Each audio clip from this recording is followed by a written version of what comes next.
Hi, Vicki Robin here in this nerve-wracking election week. And I wanted to put this little drop in the general bucket of voting, just in case anybody watches this. At a recent storytelling event, a young woman said to a very liberal audience, "I'm not going to vote." We all freaked.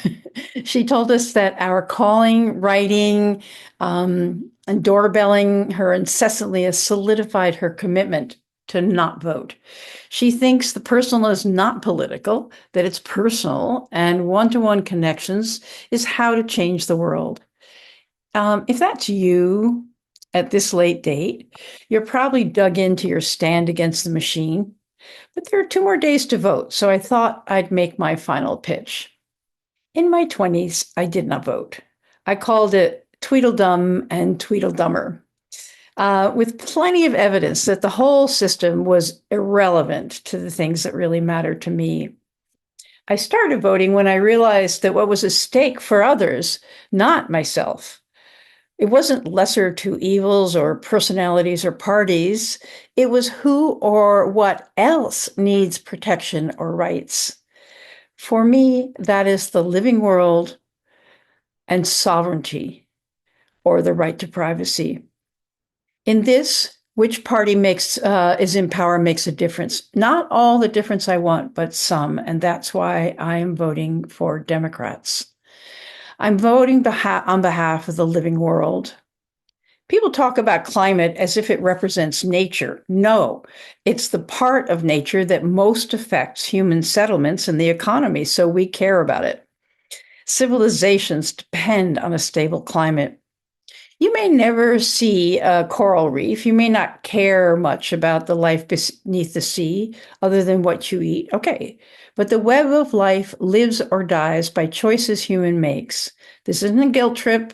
It's an invitation to ask what matters to you that voting, your drop in the bucket, but a drop, can affect. The other issue is sovereignty. Sovereignty is about the boundary between personal freedom and the common good. Bodily autonomy is not just the right to refuse vaccines, which is one of many Fourth Amendment rights to privacy. For me, a woman's right to choose keeps us from the handmaid's tale. I was alive when abortion was illegal and a woman couldn't open a bank account herself. So I have a feeling about this. Even your right to not vote is protected. We have a two-bucket system, Republicans and Democrats. It sucks, but still your drop matters. But this is even bigger. Sovereignty belongs to people, real people. Corporations are not people. Bots are not people. AI ain't people.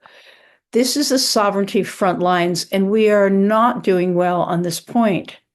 I consider that the Democrats will better challenge the rights of non-people to mess with our lives. So that's why I'm voting Democrat up and down the line. And I know you have your arguments for your stand. You are not to blame for not voting. It's your right, it's your speech, but it's also your right to vote on who holds power over the issues that affect you, and those are what you love. Even in this messed up world, voting matters. So if you're still sitting it out, consider who or what you want to protect, including yourself, and vote in these last few days before the election. Thanks for listening.